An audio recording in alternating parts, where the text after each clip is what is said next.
Hi student, आप सभी का एपीएन एजुकेशन पर स्वागत है। आइए हम लोग क्लास 2 का साइंस पढ़ते हैं, जिसमें चैप्टर 4 आपका पक्षी है, बर्ड्स है। इसमें और भी आपके लिए वीडियो बनाई जाएगी।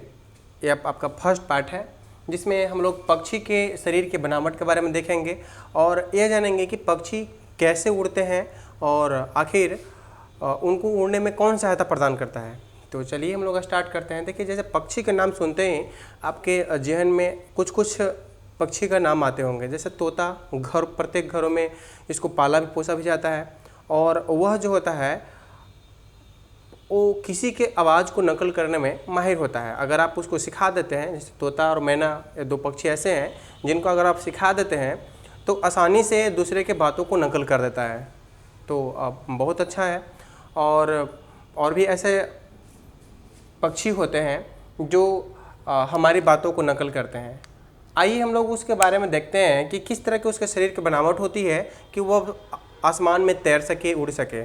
और हम लोग उसका नकल करके हम लोग अपना एरोप्लेन है ना, एरोप्लेन बनाया है बस उसी पक्षी का नकल करके। मनुष्य भी सोचता था काश हम भी आसमान में उड़े, तो उस तरह से उसका ढांचा बनाया कि जैसा पक्षी का बनावट होती है उस प्रकार से हम कुछ ऐसे बनाएंगे कि आसमान में उसी तरह उड़ सकें। आप देखिएगा कि एरोप्लेन का जो डिज़ाइन होता है, उसका जो स्ट्रक्चर होता है, मतलब जस्ट लाइक एक पक्षी की तरह होता है।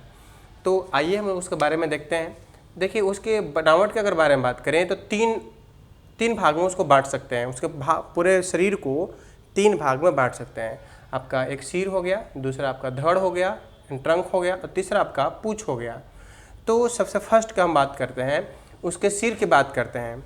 सिर में आपका सिर को अग्रशिरा कहा जाता है। सबसे आगे वाला पॉइंट होता है, उसमें चोंच होती है, 2 आँखें होती है एंड दो कान भी होते हैं। लेकिन कान आपको दिखाई नहीं देगा, क्योंकि कान जो होता है वह उसके परों से मतलब उसके जो पंख होते हैं, है ना, उस पंखों से वो ढके रहता है, तो आपको दिखाई नहीं देगा। लेकिन उसके अंदर भी कान होता है, 2 कान होते हैं। अगर हम उसके धड़ के अगर बारे में बात करें तो देखिए, धड़ में बहुत सारी चीज़ें धड़ से लगी होती है। धड़ का मतलब बीच वाला पॉइंट। अगर इस तरह से अगर आप पक्षी बनाते हैं, इस तरह से अगर आप पक्षी की रचना करते हैं, आपको दिखाते हैं पक्षी बनाकर आपको।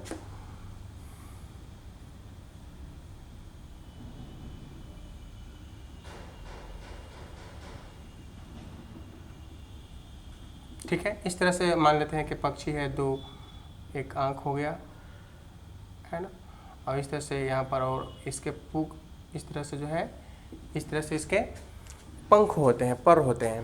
तो देखिए, इनके जो यहाँ पर कान होता है वो छिपा रहता है। ठीक है, मध्य भाग, जैसे इसको आगे वाला सिरा कह दिए, इसको मध्य सिरा कह दिए, यहाँ से यहाँ तक इसको पूँछ कह दिए। तो इसके प्रत्येक भाग को हम लोग अध्ययन करते हैं। फर्स्ट पार्ट को तो देख लिए, सेकेंड पार्ट आपका मध्य भाग है। ये क्षेत्र मध्य भाग कहलाएगा। तो मध्य भाग है ना, उसको में क्या क्या चीज़ें होती है, तो देखिए, पूरा जो शरीर होता है वो पर से ढका होता है। पर का मतलब आप पंख समझिएगा, आप ऐसा नहीं समझिएगा कि पर का मतलब कुछ दूसरा चीज़ होता है। पर का मतलब पंख, ठीक है, फीदर्स। तो इसके जो धड़ जो होता है, पूरा जो धड़ आप देखते होंगे, उसके बालों से ढका होता है, यानी उसके पंखों से ढके होते हैं। उनमें एक जोड़ी पैर निकली होती है। देख लीजिए, एक जोड़ी का मतलब 2 पैर, है ना, 2 पैर जो है निकली होती है। और प्रत्येक पैर में चार अंगुलियां होते हैं। हम लोग को 5 उंगली है, लेकिन उनके में 4 ही अंगुली होते हैं। और धड़ में एक जोड़ी पंख भी होता है। एक जोड़ी पंख मतलब दोनों तरफ डैना, जिसको हम लोग फीदर्स भी कह सकते हैं। एक तरफ इधर होता है और दूसरी तरफ उधर से होता है, और यह ही सहायता करता है आसमान में पक्षियों को उड़ने में।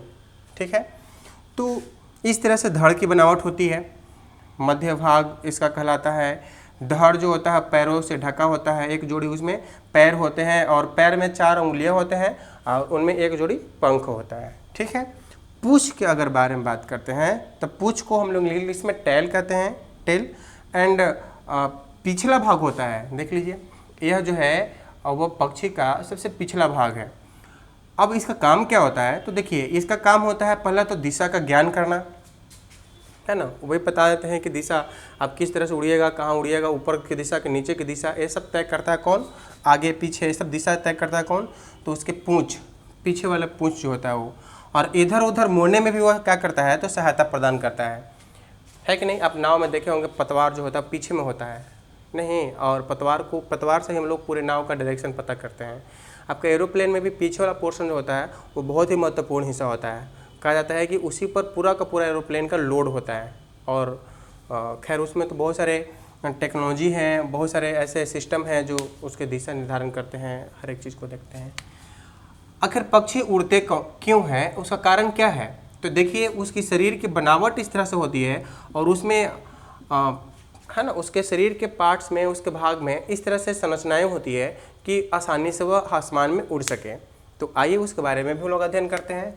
सबसे फर्स्ट में अगर कहें तो उसकी बनावट, उसकी शारीरिक जो बनावट होती है वह बहुत मायने रखती है। एक नाव की तरह होती है ना। नाव आप देखे होंगे इस तरह से धारा रेखीय टाइप का, मछली भी धारा रेखीय होता है, आसानी से पानी में तैर सकता है। नाव भी उसी तरह का होता है और एक पक्षी भी उसी तरह के होते हैं। यानी इस तरह से आप उनका स्ट्रक्चर देखिएगा, देख लीजिए इस तरह से उनका स्ट्रक्चर देखिएगा। बीच के भाग थोड़ा सा ऐसे रहता है, पीछे वाला भाग पतला रहता है, आगे वाला भाग भी थोड़ा सा पतला रहता है। तो वह नाव की बनावट की जैसा है और इसको से हम लोग नकल करके और एरोप्लेन बनाए हैं। तो उसकी बनावट बहुत महत्वपूर्ण होती है, ठीक है। अगर हम दूसरा बात करें तो दूसरा नंबर इसको मायने रखता है उसकी हड्डियाँ, है ना। हड्डियों उसके अंदर बहुत मतलब कह सकते हैं कैविटी होता है, खोल होता है।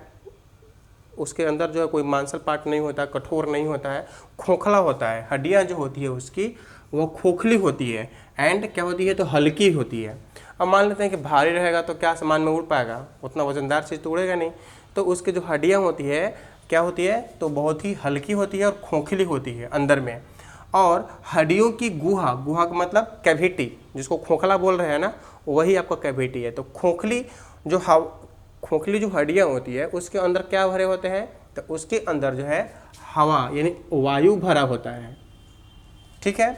अब अगर बात करते हैं कि हवा में आसानी से तैरने में मदद करता है कौन, तो उसके पूरे जो शरीर हैं, उसके जो पैर हैं, खोखले होने के कारण आसानी से जो है ऊपर की ओर उड़ते हैं।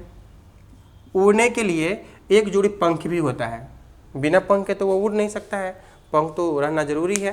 क्योंकि जब वह ऊपर की ओर जाता है तो पंख जो पक्षी होता है उसको नीचे की ओर पुश करता है। तो जैसे अब नीचे की ओर वो पुश करेगा तो ऊपर की ओर जाता है। और जब आसमान में जाने के बाद क्या होता है, तो आसमान में जाने के बाद उसको पंखों की सहायता नहीं लेनी पड़ती है। पंख को वह स्थिर रखता है और अपने बॉडी मूवमेंट से, अपने शरीर के मूवमेंट से वह दिशा निर्धारण करता है, या फिर उसके जो पूंछ होते हैं उसके से वह दिशा निर्धारण करता है। आप कभी देखे होंगे कि आसमान में चील को उड़ते हुए, कौवे को उड़ते हुए, तो ऊपर की ओर जाने के बाद वह जो है अपने डैने को चलाना बंद कर देता है और आसानी से इधर उधर ऐसे तैरते जाता है। लेकिन जब वो नीचे से अगर ऊपर जाना चाहता है तो पहले तो फुदकता है। यानी फुदकने का मतलब पहले तो मतलब इस तरह से चलता है और अपने पंखों को नीचे की ओर इस तरह से डैने को पुश करता है ना, अप डाउन करता है, जिससे एयर जो है, हवा जो है नीचे की ओर पुश करे और उसका शरीर, बॉडी जो है ऊपर की ओर जाए। तो इस तरह से वह जो है उड़ता है, ठीक है। तो आप देख चुके होंगे कि उसके शरीर की बनावट किस प्रकार की होती है और वह जो है कैसे उड़ती है ना, किस प्रकार से वह उड़ती है। तो हमें उम्मीद है कि आप सभी चीज़ें अच्छी तरह से समझ गए होंगे। हम लोग फिर से अगले वीडियो में मिलेंगे और इसी चैप्टर से अगला वीडियो आपकी होगी। तो चलिए, बहुत बहुत धन्यवाद।